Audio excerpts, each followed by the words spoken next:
Welcome to Meet the Masters of Income Property Investing. I'm your host, Jason Hartman. The 2019 Meet the Masters of Income Property, March 23rd and 24th in Newport Beach, California.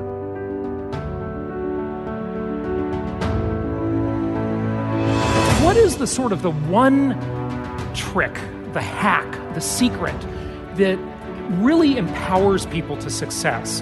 Income property, the most historically proven asset class in the entire world.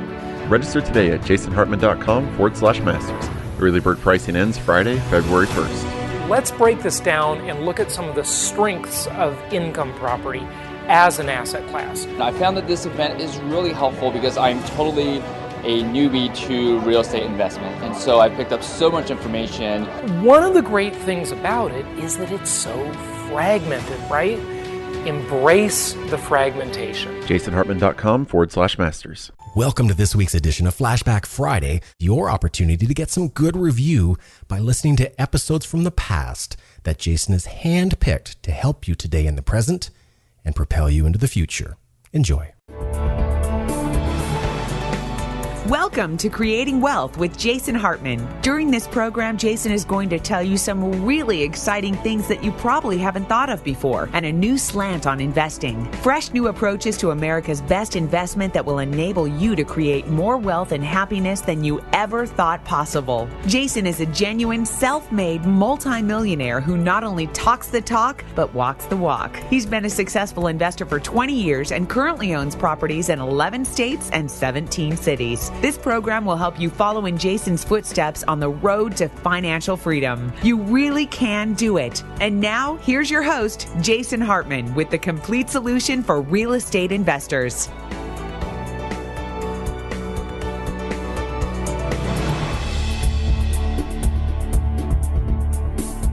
Welcome to the Creating Wealth Show. This is your host, Jason Hartman. This is episode number 327. And today's guest we will have on will be Jerome Corsi.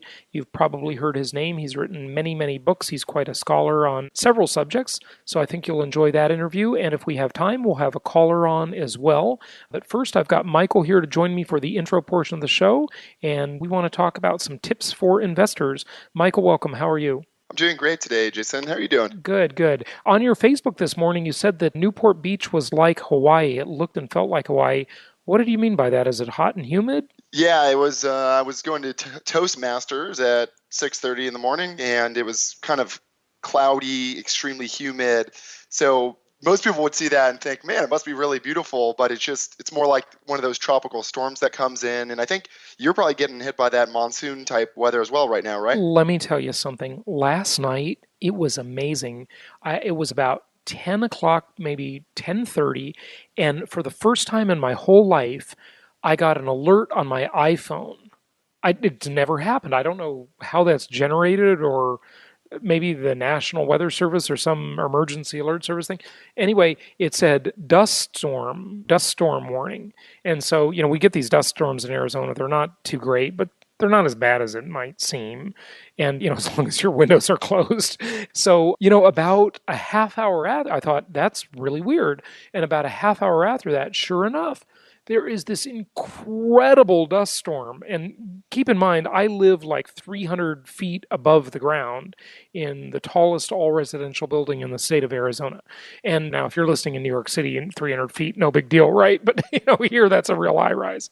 And, I have floor-to-ceiling glass almost throughout my penthouse. There's very little wall space. I have a lot of pictures from my last house that I don't have any place to hang because the wall space is virtually all glass. And this storm starts, and I don't know how fast these winds were blowing, but it felt like they were going about a zillion miles an hour. And I went outside, and the dog would bark and out on the decks, and it was just crazy out there. I mean, it was crazy last night. Now, I've been in dust storms before, and at our last Creating Wealth seminar, I showed one that I filmed last summer, and it was in the daytime, so you could really see it. At night, you can't really make heads or tails of it. But these storms, they call them haboobs, and that's the Middle Eastern name for these sandstorms that happen in the desert. And the pictures were phenomenal. I showed them at our Memphis Creating Wealth seminar and property tour a couple of months ago, and wow. they're just nuts. But this one, the different thing about this one is it was long. I mean, it lasted, I don't know, I think over an hour. And I was so tired, I just went to bed. And I woke up about an hour and a half later, and it was gone. But it was crazy. I mean, this storm was crazy. It was loud and windy and dusty, and things were flying all over the place. And whoa, I mean, I couldn't believe it. I looked down on the streets, and there were some cars out. People were driving a little bit, but it was I'm nuts. picturing like the Scorpion King when the giant, I think it was in that movie, when the giant brown cloud of sand starts tumbling in and everybody disappears. I don't know if I'm sure it's a little sensationalized in Hollywood. That sounds like some cheap Japanese horror movie like Godzilla or something. I don't know about this. What, the Scorpion King? What's that? I don't know what that It is. was with The Rock and something in like the Middle East. I don't think I even saw the whole thing, just a part of it. But that's a common scene in movies, I feel like, of the crazy Arabian desert sandstorm that comes in and suddenly, they're drinking tea in a nice little tent set up and then everything's just blown to bits. That wouldn't surprise me. Yeah, I got a little worried that like the windows could break here or something, but they're so thick. I mean, they're like an inch thick. They're probably bulletproof. I don't know, probably not. But anyway, so yeah, no, it's some crazy weather here in the summertime. Also, of course, it's hot. So anyway, you've got some questions that investors commonly have, and you wanted me to answer them on the show, right? Yeah, I just thought let's skip some current events today, and investors want to pick your brain, and I think it'd be nice to get some more of this content going. And just a comment I first made. So let's go back to show 323 with Sarah, and you were talking about her boat. Yeah, So I was giving her a hard time about that, wasn't I? If you didn't, if you didn't listen to this show, Sarah is a successful investment counselor. She's been working with me for several years, and she bought a boat. And I was teasing her about spending her money, spending too much money. And I was giving her a hard time about that. And Michael, I think you really made a good point that I maybe should have balanced that out a little bit. So, yeah, what is your point? my point was Sarah practices what she preaches. She practices what you preach. She owns investment property. And so in our internal Facebook group that we use, I said, in reality, it's probably Sarah's tenants that are paying for that boat, not Sarah. And And you are we right. should remind all of our investors and clients out there that all these investments are a phenomenal way to pay for things that are not investments. So Absolutely. And you know what? You are completely right. And I was probably sounded like I'm just getting too frugal at my old age, but I'm really not. I mean, the whole point of this, the whole point of getting rich in real estate is so you can enjoy your money and have the things and the lifestyle that you want to have. And you are absolutely right, Michael, in bringing that up. So Robert Kiyosaki's philosophy is pretty good. He calls things like boats and fancy cars and second homes and things like that, he calls them doodads. Rich dad, doodad. So it's kind of a funny thing. But what his deal is I think in one of his books it talked about how he was saying to his wife, Kim, that he wanted to go buy a new Ferrari. And she said, well, okay, if you want a new Ferrari, go buy another apartment building and just make sure that the income from the apartment building can pay for the cost of the Ferrari. And that's exactly right. If you want to buy a doodad, just make sure that you first buy some asset that creates income first to pay for the doodad. The whole point here is to get out of the rat race so that we're living on passive income, not active income. And there's no truly passive investment, in my opinion. But real estate is pretty close to a passive investment. It's not truly passive. Nothing really is in a practical sense. I'm not talking about like the IRS's definition of a passive investment or an active investment. I'm just talking about the practical aspect. You have to pay attention to every investment you have.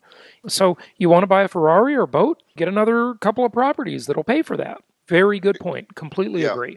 yeah, I see people that pay cash for cars, and I think, man, if you just took that cash and bought an investment property or a couple, you could either pay for lease payments on that car and the equivalent for the rest of your life, or you could pay for the loan payments and still be probably putting money in your pocket at the end of the month. You are absolutely right. So Tim Ferriss, who wrote The 4 Hour Work Week, which I think was a pretty good book, and I kind of want to qualify that by saying not because it was a great book, but just because the book made me change my thinking about some stuff. And I consider that to be a great accomplishment. A lot of the things in there he says are kind of like, really, I don't know, maybe Yeah. they are, but I didn't like go out and apply all those things, and he's given out websites left and right, and I didn't look all that stuff up. But conceptually, the book just made me change my thinking a bit. And one of the things he talks about is that, one of his goals was to have an Aston Martin, and I think an Aston Martin is like the most beautiful car on earth, besides the now defunct Fisker, which the Fisker Karma was a beautiful car too. Literally a rolling work of art, right? Well, an Aston Martin, is that really so out of reach to have an Aston Martin? And he calculated the payments on an Aston Martin, and they were like $2,200 a month, probably plus insurance, was probably pretty high on a car like that. So it's not that hard. 5, 6 little residential properties will probably produce $2,200 a month for you. So if you want an Aston Martin, go out and generate $2,200 a month in income property, relatively passive investment income, and heck, go drive around a really snazzy Aston Martin that's going to depreciate like crazy. Fine with me. I mean, I don't think it's the best use of your money, but everybody wants a few luxuries and really cool material things in their life. Think about your goals that way. I think that's just fine. No problem. It's kind of like in dieting, a nutritionist that I follow, a real smart guy. He says there's nothing you shouldn't eat, just better times that you should eat things. So you should eat carbs after you've been at the gym or immediately before. So this is kind of like, you shouldn't necessarily go spend all your money on these things, but there's a better way to buy it, and that is with assets that will pay to buy these other items that will depreciate, but then these assets will appreciate and generate income for a lifetime if you hold them. You got it. That's exactly the plan. So very good point. So we got... Remember, you're listening to Flashback Friday. Our new episodes are published every Monday and Wednesday.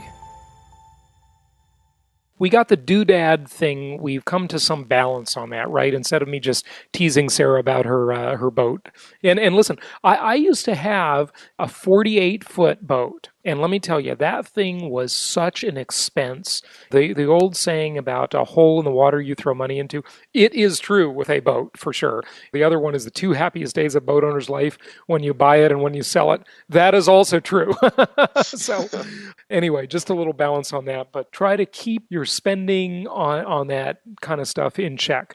Ultimately, the goal is create wealth and buy things that will create wealth for you rather than things that give the appearances of wealth. If you don't save and you don't form capital so you can buy assets that produce income, then you can never afford the appearances of wealth. And you want to be able to afford those comfortably when you have big, giant cushions and where they're not going to break the bank and become a stressor to you. The important thing is to keep money and material things as the servant, where you're the master and they're the servant, not let them run your life, not that let them own you, right? Yeah. Good. Okay, so let's talk about some investor tips and questions. All right, we'll take a couple. These are questions I hear from people constantly. They want to know what would Jason say. So I'll take 3 of these that I had posted. Let's just start out. What would you do, Jason, if knowing what you know today, if you were a brand new investor? Try to give us the quick and the dirty of what you would do to get going and to get from novice to your first property as quickly as possible? Okay, so first of all, that's a great question, Michael. First of all, understand that we have clients that are all over the board. Some of them are just trying to get their first property and get it rented out and turn it into a good semi-passive investment. And some people are buying dozens and dozens and dozens of properties. And some people are wanting to buy big apartment buildings and things like that. So we've got people all over the board. And I love that because the beginning investors keep you in touch with a certain kind of thinking, and the sophisticated investors that are purchasing many, many, many properties keep you in touch with a certain kind of thinking. And we've got everything in between. So if I were just starting out and I was a total novice investor who was just looking to buy my first property, first of all, I'd have to know that I've got to save up enough money and do enough capital formation to acquire that first property, to save up for the down payment on that first property. And then after that, I've got to put myself in a position where I'm doing things right. Okay, I've got to make sure that I'm also preparing my credit and managing my credit score and doing that in advance of that first purchase. So there are certain things that you can do, and we've done shows on this in the past, that you can do to improve your credit score and improve your likability to a bank and make sure that you look like a good borrower. So that's something that you have to do. Once you've done those two things, then all you have to do really to be a very good investor, in large part, is simply follow my 10 commandments of successful investing. We've done shows on that. I harp on one or two commandments usually on every show pretty much. But you need to buy a property that makes sense the day you buy it. So that's commandment number 5. Thou shalt not gamble. Don't be a gambler. If you live in a gambling-oriented place, and what I mean by that is a state like California or New York City mostly, or any sort of expensive urban area. Boston would be one of them. Several areas in the Northeast would qualify as that. Many places in the state of California qualify as that. Don't be investing in places like that. You've got to, those are places where you can get in trouble too easily. You've got to be investing in properties that make sense the day you buy them. So what qualifies as making sense? Well, cash flow. Does the property produce income based on a reasonable down payment from day one? That is what makes sense. Is the RV ratio, or the rent to value ratio, a sensible number? Can you get about 1% every single month out of that property? Well, that's the first thing I would do. And even before that, when you say investing, we're assuming that someone wants to invest in real estate, in income property. So the first thing I'd say even before that is commandment number 3. Invest in something that you own and you have direct control over. Be a direct investor so that you don't get ripped off, so you don't get some manager of the deal taking a bunch of your money, skimming the profits off the top.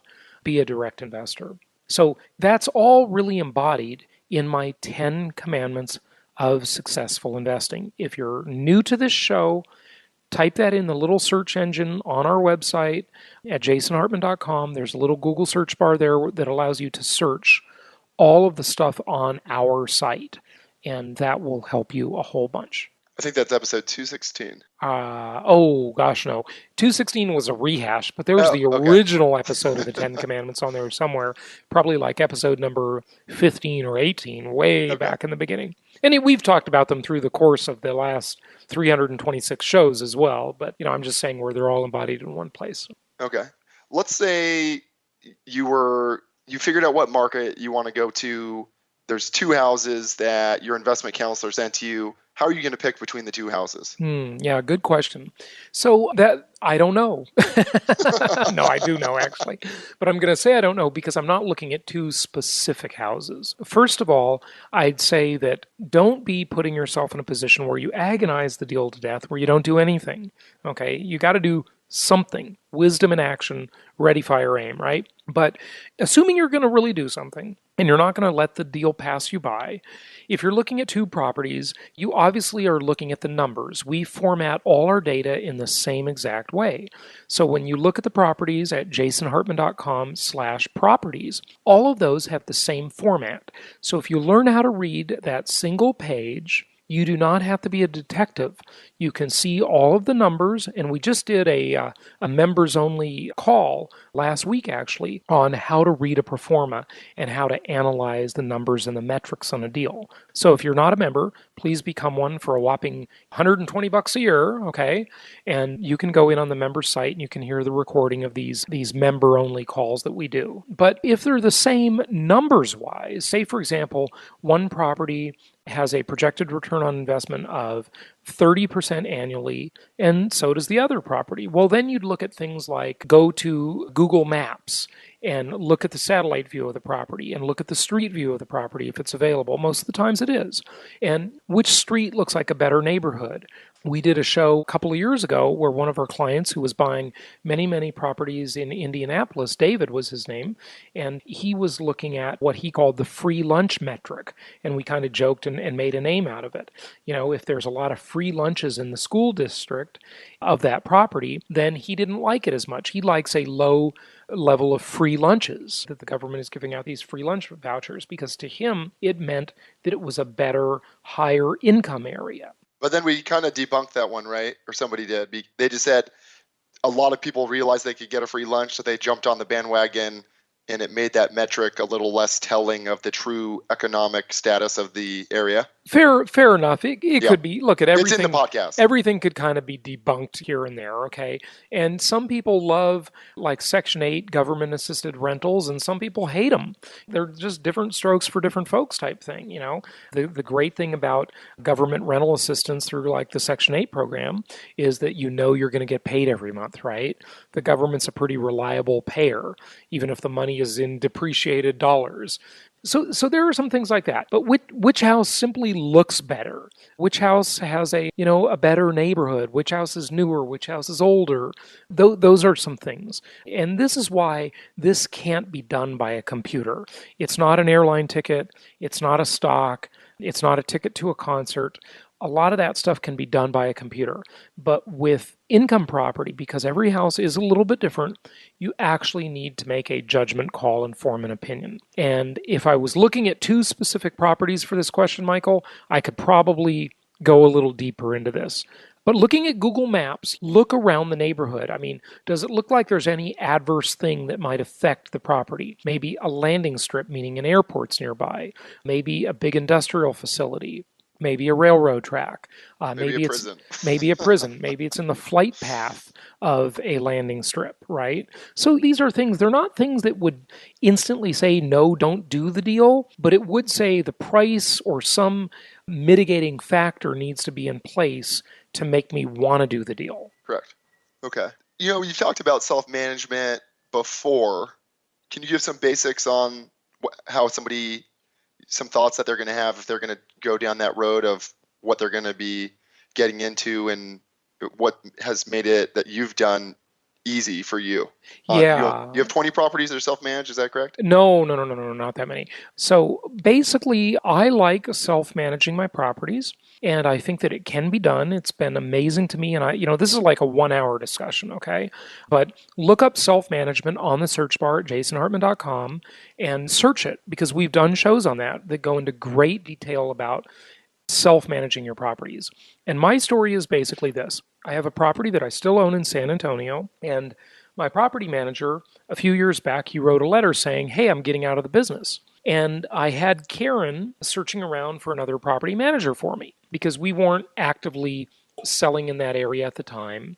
And so she was looking around for a new property manager, and she found a couple and one that she really liked. And, she was just kind of assisting me. And otherwise I would have done this myself, and I've done it myself too. And I never got around to signing up with that property manager. And suddenly, for this property I've never seen and this tenant that I've never met, suddenly I just didn't get around to signing the forms and hiring the new manager.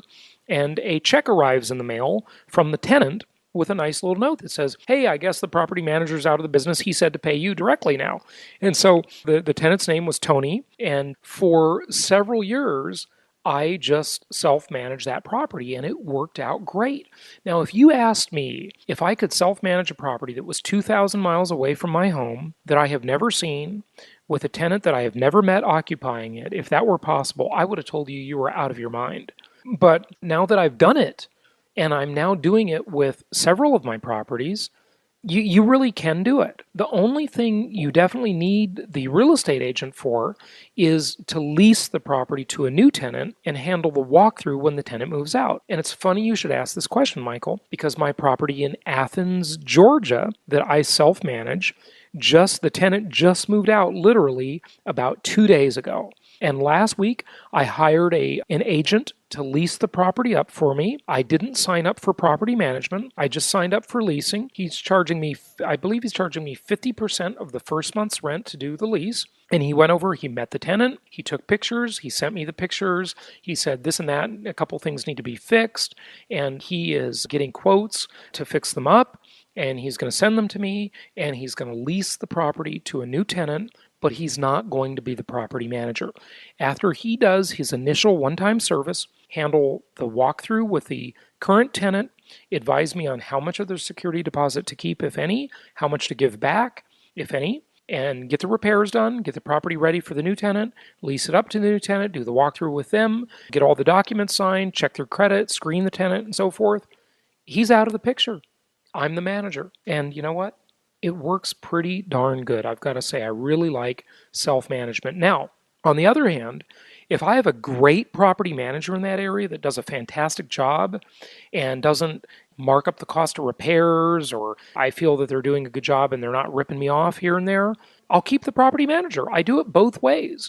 And basically what decides for me is how good the property manager is. If they're a great manager, I'm going to keep them. Like on my Austin, Texas property, I've got a fantastic manager.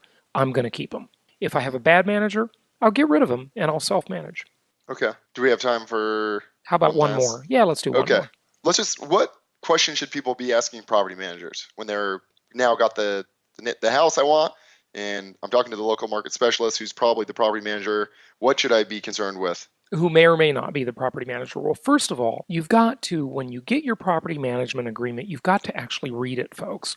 And you've got to understand what this manager is proposing here. Are they reasonable? Are they charging 10% per month plus an entire 1 month fee to lease it up? If there's a late fee involved, do they keep the late fee? Do they split the late fee with you? And that means when the tenant pays the rent late and there's a late fee. What happens with these things? Do they mark up the cost of repairs, or do they do the repairs, manage them at cost? And what I mean there is if someone has to go out and they have to call a contractor out to replace the garbage disposal in a property, do they say they just pass that through at cost, or do they charge you a 15% markup? So if that's a $200 cost, you're going to pay $230. Now, I don't object to that outright. Here's what I object to. When all of the fees are high, if they want a 10% management plus a 1 month lease up, plus they keep all the late fees, plus they mark up the cost of repairs, plus this and plus that, that sounds unreasonable to me.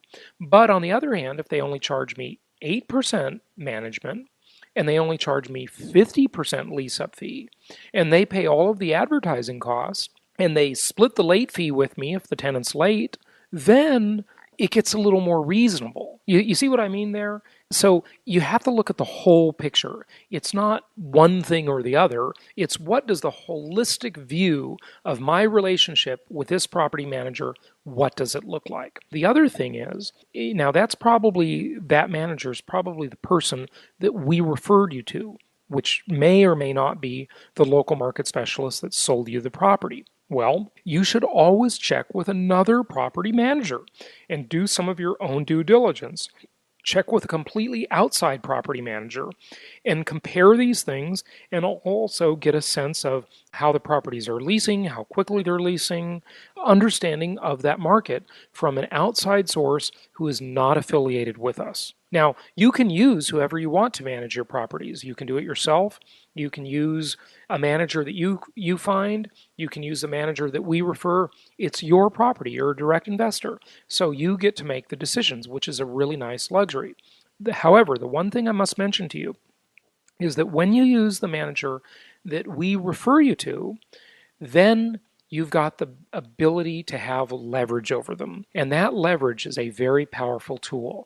See, we refer these managers dozens, if not hundreds, of accounts. And you might follow one of my 10 commandments that says, thou shalt diversify. And you're buying maybe 2 properties in each market or 1 property in each market. So you don't represent a big account to that manager. Or if you go outside and you use your own manager, the one we didn't refer, then you don't represent a big account to that manager. And you don't have leverage over them. But through us, through my company, you have leverage over that manager because we refer them a lot of business. So if you have a problem with them in the future, if their service isn't good enough, if they're trying to stick you with a little extra fee here or there, just call Michael. call Sarah, call Steve, call Ari, call your investment counselor, call Dave at our company, or email them and say, hey, this doesn't seem right with a manager. And we'll email that manager, we'll get on the phone with that manager, and we will help you sort through it and get better service. So you have a lot of leverage because of the volume of business we send that manager. And that really, really is a big help to investors. It's probably one of the biggest benefits we offer. Absolutely. So, and just for our audience, we're going to be really expanding on all these topics in the member section. So it's on the agenda. We encourage people to sign up to get some really deeper level look at some of these topics. Hey, for $10 a month, it's about the best deal going. But listen, you don't have to become a member. You get all of the services from our investment counselors, regardless of whether you sign up for the membership or not that we offer at jasonhartman.com. But there's just some additional resources there for you. And not the least of which, I want to mention this again. A couple of years ago, I did a show with Garrett Sutton, who is the author of, I think now 2 of the Robert Kiyosaki Rich Dad books about asset protection and making sure you're getting all your tax advantages. He's a great lawyer that has written some great stuff on this topic. And his interview is in the members section. And I mean, just that alone is a phenomenal resource for you. It can save you an absolute fortune in terms of how to structure your entities, if you're doing any entities, why you should do them, what's involved. And, we touch on that on the show as well. But, again, he's the attorney. We're not an attorney, okay? None of us are attorneys. None of us are CPAs. So there's some great additional resources like that in there. So join, get a membership, and get full advantage. Just a reminder, you're listening to Flashback Friday. Our new episodes are published every Monday and every Wednesday. Michael, was there anything else before we go to our guest? I don't think we have time. Okay. Yeah, you wanted to do a current event, right? No, I was going to hit a property, but... Oh, yeah, no, we always got time for a property. Let's just do it real quickly. Where's this one? This is in Memphis, and it's in the lower end. It's only $46,900 purchase price. That's one of the least expensive properties we ever have in that range. Yeah, wow. So the pro forma actually puts it as a cash purchase because the loan amount would be $35,000, which actually I think we can. I've talked to a lender that would go down that low, and it makes the numbers a bit better. But even as is, not many lenders will, because it's just too small a loan amount. Yeah. When the loan amount is like $36,000, that's like a car loan. Okay, it's smaller than a lot of car loans. Yeah. So this is $36 per square foot, and it's mostly brick, which is pretty amazing. And let's just hit some of these numbers. 1,304 square feet. It's a 2-bed, 2.5 bath, and the cash on cash, even being purchased cash, is 10%, which I think is absolutely phenomenal. What's the projected, when you're looking at the perform there, what's the projected overall return? So it's only 16 because it's the cash purchase. Because you're buying with cash, yeah. If you leverage that, it'd probably be like 40%. Yeah, with leverage, it's 41%. Hey, that was a pretty good guess on my part, wasn't it? Wow. So yeah, that if it's got tremendous numbers. If you wanted to try to explore it with financing, talk to your investment counselor. We'd be happy to see if we could make that work. If you have about $50,000 cash and you just want to buy something cash, this is right there in that range. And so if you've already got 10 properties that you've used up all of your Fannie Mae loans, and you've gone above that limit, and spouses can each get 10, okay, so that's 20 properties. But if you've done that and you're just now buying cash for all your properties past your first 10 properties, then a little inexpensive property like this is great because it won't consume too much of your capital. And Michael, what is the cap rate on that property? I'm curious. It's a 10.5. 10.5 cap. I was telling Steve on an intro I recorded with him that I looked at a Sam's Club deal today. I'm on the list for all these commercial real estate brokers. They sent me a Sam's Club, and this is what your brother-in-law does, is retail properties like this. It was $18 million, and it was a 6 cap. A 6% cap rate. I mean, that's just terrible. That's actually a pretty good cap for an $18 million investment. I know, obviously. But the point is, it's kind of like counterintuitive. People think if you've got a bunch of money and you can do big deals that you're going to get a better deal, like a better cap rate. It's actually counterintuitive. the cap rates go down on those bigger properties. Our little cheap investment properties, they're great. I mean, they get the returns are so much higher on our little single family homes than they are on a big apartment complex or Sam's Club, or any kind of big commercial property. It just this is why the opportunity is here for the small investor. The numbers are better on our deals than they are on the deals the big institutional players get. I love it. It's just awesome. It's totally awesome. Michael, is that awesome? It's phenomenal. It's the little guy gets to win. Yeah, you really do. And this is the way you can win with direct investment in good income properties that follow my 10 commandments rules. They're diversified, they make sense the day you buy them. You're a direct investor, you maintain control, and it's the most tax favored asset in America. It's the most debt favored asset in America, meaning you can get the most leverage on it. Unless it's a $35,000 loan amount, you may not be able to get a loan that small, but some phenomenal stuff here. Let me mention our next show is with Senator Byron Dorgan. And then episode 329 was with James Altucher. 330s with Robert Greene, who wrote all those great books like The 48 Laws of Power, Seduction, some great stuff. 331, we've got Meredith Whitney. She called the banking crisis before anybody else did. We've got Les Leopold for 332 talking about some hedge fund crookery that's really interesting. So really some fantastic shows coming up. So a lot to look forward to. But hey, let's go to Jerome Corsi here, Michael. And thank you again for the questions today. And we'll keep doing some stuff like this and answer some more investor questions on the show. So, and if we have time after Jerome Corsi, we'll take a caller as well. We will be back with Jerome Corsi in just about 60 seconds.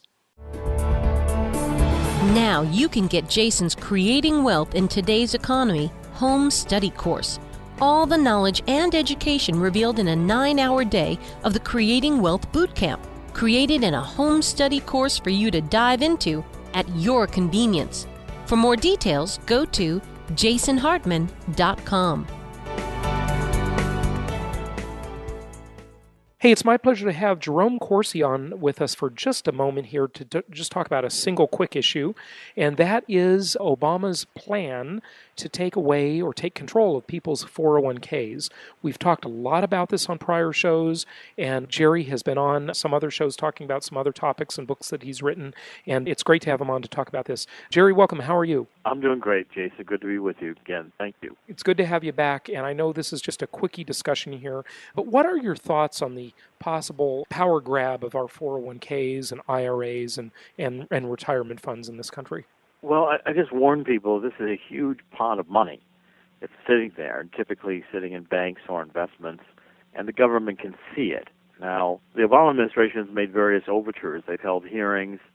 They've had the Department of Labor look into it, public hearings, and they've kind of been around the edges of the topic, which is, well, maybe we should require a portion of these fees to go into a government-created annuity. In other words, have you return the money to the Treasury with an IOU to pay you something in the future for that money. The reason I'm concerned about it is as soon as the government, like the United States under the Obama administration, we've tripled. Well, our debt is now at 16, going to 17 trillion from 10 trillion when George W. Bush took over. So, we're about to double at some point or other during the Obama administration. Looks like the trend continues. Our national debt in, let's say, 8 years. That kind of an alarming increase in national debt, usually at some point it's going to force the government. We can't just keep buying our own debt under these quantitative easing programs of the Federal Reserve. The Federal Reserve's balance sheet won't absorb this much debt at some point or other. So the concern I've got is that other countries like Argentina have actually gone in and nationalized retirement accounts one way or the other and effectively taken the money. Maybe they've left IOUs or guarantees, which may or may not have gotten fulfilled. And it alarmed me, too, seeing in Cyprus, when Cyprus was faced with having to get yet another government bailout organized by the International Monetary Fund and the EU. And basically, the international bankers just confiscated a portion of the savings deposits. Now, if this can happen in a Western democracy belonging to the EU, then who's to say anybody's deposits are really safe? And again, it's not that I'm saying the Obama administration is breathing down your neck and it's going to take your 401k tomorrow.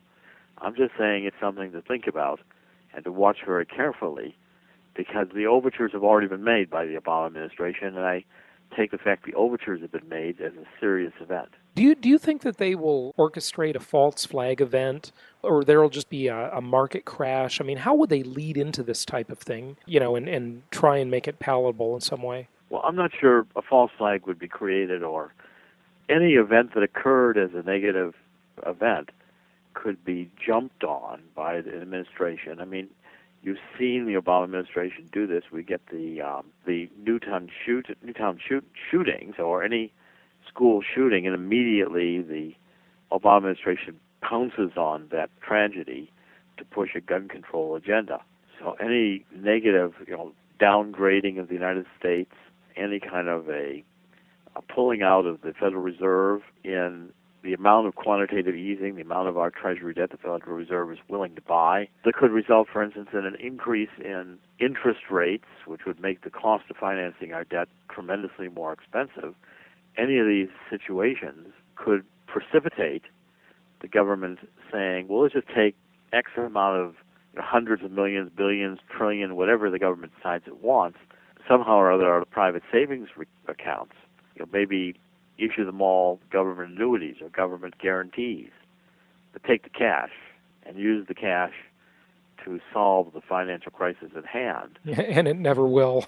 Because well, unfortunately, what the Western economies are doing is, this is not a recession. This is not a typical Keynesian post-war downturn. My analysis has been from the beginning that we are in a structural global downturn precipitated by opening up labor markets to underpriced labor on a basis where it was economical to fire higher-priced labor in the Western economies, which undermined middle-income workers and essentially killed the goose that laid the golden egg. The global economy was being fueled by middle-class demand, but when the work went to India and China, eventually the middle class was going to run out of spending power.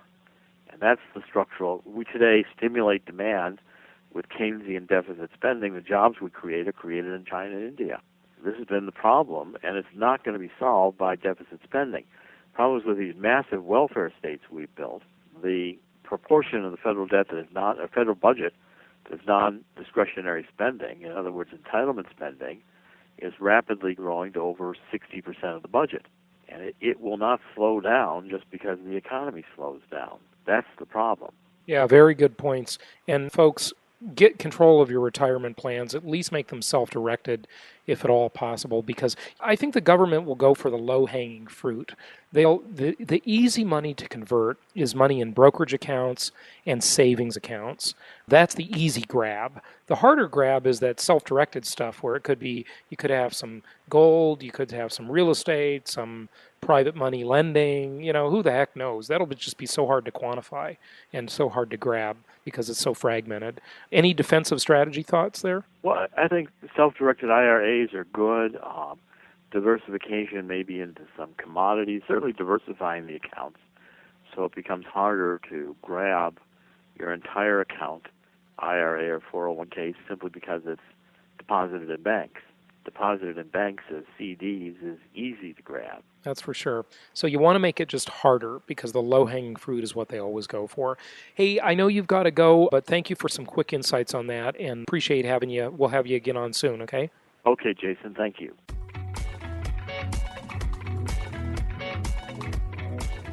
Thank you so much for listening. Please be sure to subscribe so that you don't miss any episodes. Be sure to check out the show's specific website and our general website, hartmanmedia.com, for appropriate disclaimers and terms of service. Remember that guest opinions are their own, and if you require specific legal or tax advice or advice in any other specialized area, please consult an appropriate professional. And we also very much appreciate you reviewing the show. Please go to iTunes or Stitcher Radio or whatever platform you're using and write a review for the show. We would very much appreciate that. And be sure to make it official and subscribe so you do not miss any episodes. We look forward to seeing you on the next episode.